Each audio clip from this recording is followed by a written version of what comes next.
तीसरा अध्याय, देवताओं का हिमालय के पास जाना।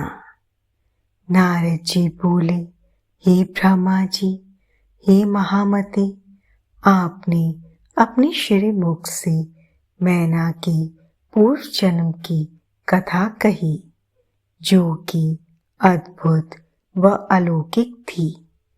भगवान, अब आप मुझे यह बताइए कि पार्वती जी मैना से कैसे उत्पन्न हुई और उन्होंने त्रिलोकीनाथ भगवान शिव को किस प्रकार पति रूप में प्राप्त किया। ब्रह्मा जी बोले, हे नारद, मैना और हिमवान के विवाह पर बहुत उत्सव मनाया गया।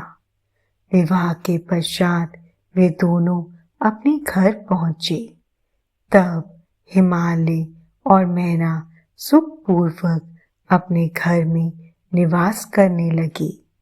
तब श्री हरि अन्य देवताओं को अपने साथ लेकर हिमालय के पास गए। सब देवताओं को अपने राज दरबार में आया देखकर हिमालय बहुत प्रसन्न हुए। उन्होंने सभी देवताओं को प्रणाम कर उनकी स्तुति की। वे भक्ति भाव से उनका आदर सत्कार करने लगे।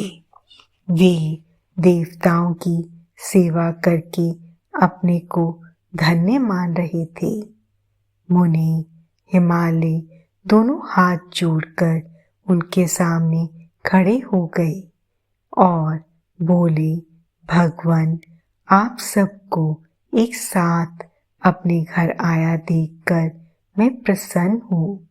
सच कहूँ तो आज मेरा जीवन सफल हो गया है।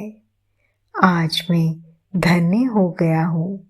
मेरा राज्य और मेरा पूरा कुल आपके दर्शन मात्र से ही धन्य हो गया।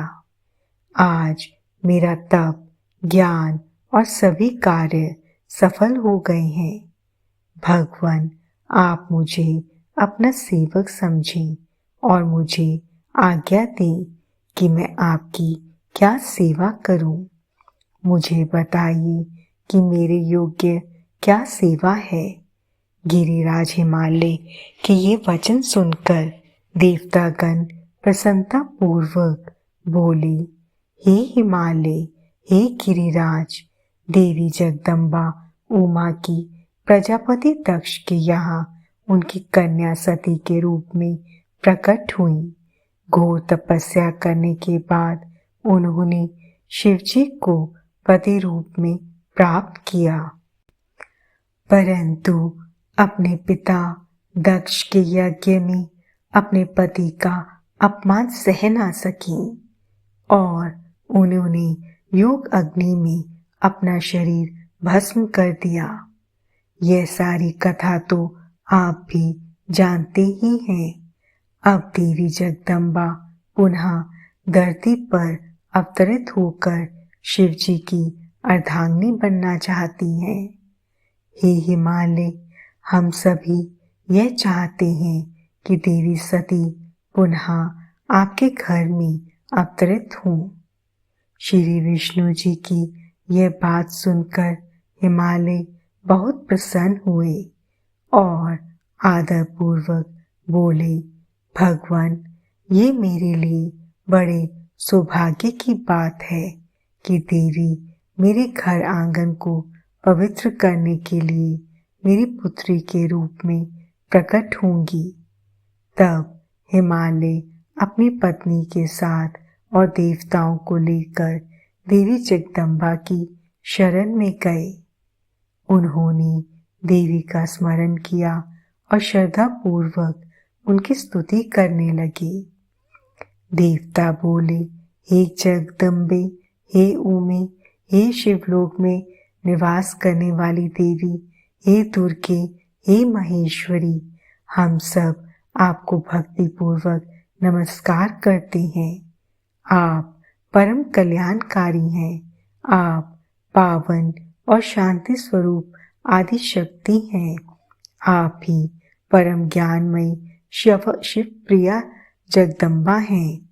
आप इस संसार में हर जगह व्याप्त हैं। सूर्य की तेजस्वी किरण आप ही हैं। आप ही अपने तेज से इस संसार को प्रकाशित करती हैं। आप ही जगत का पालन करती हैं। आप ही गायत्री, सावित्री और सरस्वती हैं। आप धर्म स्वरूपा और वेदों की ज्ञाता हैं। आप ही प्यास और आप ही तृप्ति हैं। आपकी पुण्य भक्ति भक्तों को निर्मल आनंद प्रदान करती है।